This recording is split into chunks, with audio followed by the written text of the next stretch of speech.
America में prohibition period के दौरान शराब पर बैन लगाने के बाद भी लोगों ने इसका सेवन करना जारी रखा। किसी न किसी तरह चोरी छुपे शराब को पीने वाले लोगों तक पहुंचा दिया जाता था। इससे सरकार इतनी परेशान हो गई कि अमेरिकी सरकार ने शराब में जहर मिलाने का फैसला किया और इसका असर ये हुआ कि प्रोहिबिशन पीरियड के अंत तक जहरीली शराब पीने से करीब 10,000 लोगों की मौत हो गई।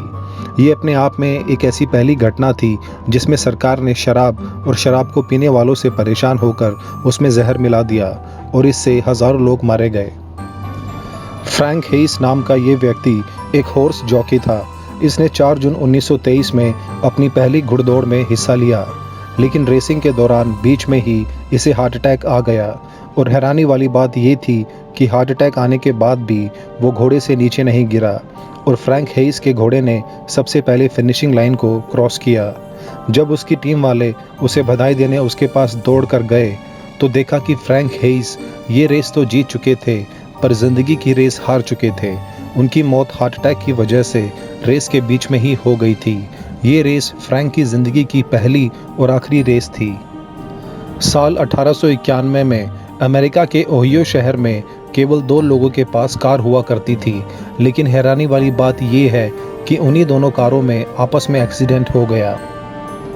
मिडिल एजेस के दौरान किसी भी अपराधी को खुद को बेगुनाह साबित करने के लिए एक अजीब तरह के रिचुअल से होकर गुजरना पड़ता था। उसके सामने एक बड़ा सा घड़ा रख दिया जाता था और उसमें गर्म खोलता हुआ पानी भर दिया जाता था। अपराधी को उसी खोलते हुए पानी में अपना हाथ डालना पड़ता था। उस समय के लोगों का मानना था कि अगर इंसान बेगुनाह है तो भगवान उसे जलने नहीं देंगे। 19वीं सदी के दौरान डेड बॉडीज़ का चोरी होना एक आम बात थी। ये जो तस्वीर आपके सामने है ये 2 बॉडी स्नैचर्स की है।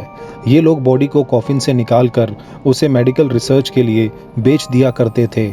उस टाइम डेड बॉडीज़ की इतनी डिमांड होती थी कि जिंदा लोगों का कत्ल तक कर दिया जाता था और उनकी बॉडीज़ को बेच दिया जाता था।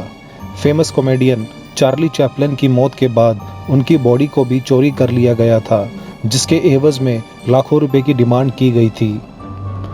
विक्टोरियन इरा में चूहों को पकड़ना कुछ लोगों का प्रोफेशन हुआ करता था और ये लोग इसे खुशी खुशी करते थे। इन्हें रैट कैचर्स के नाम से बुलाया जाता था। आपको ये जानकर हैरानी होगी कि 19वीं सदी में हीरोइन को दवा की तरह इस्तेमाल किया जाता था और हीरोइन का यूज़ पूरी तरह से लीगल था। इसे लेने के लिए कोई भी शख्स इन्हें फार्मेसी से नॉर्मल दवा की तरह ले सकता था। मतलब कि हीरोइन 19वीं सदी के शुरुआत में ओवर द काउंटर मेडिसिन के रूप में मिलती थी। उस समय हीरोइन को इतना खतरनाक नहीं समझा जाता था और डॉक्टर इसे खांसी, जुकाम, सरदर्द के लिए प्रिस्क्राइब करते थे। एंशिएंट टाइम में बीमारियों के उपचार के लिए अजीबोगरीब नुस्खे अपनाए जाते थे। उनमें से एक था ब्लड लेटिंग। इसका मतलब होता था खून को शरीर से बाहर बहने देना। इनमें से एक ट्रीटमेंट था लीच ट्रीटमेंट। इसमें इंसान के शरीर पर जोक यानी कि लीच को छोड़ दिया जाता था। इसके बाद लीच इंसान का बहुत सारा खून पी जाया करती थी। क्या आप जानते हैं मिडिल एजेस में नकली दांतों को कैसे बनाया जाता था?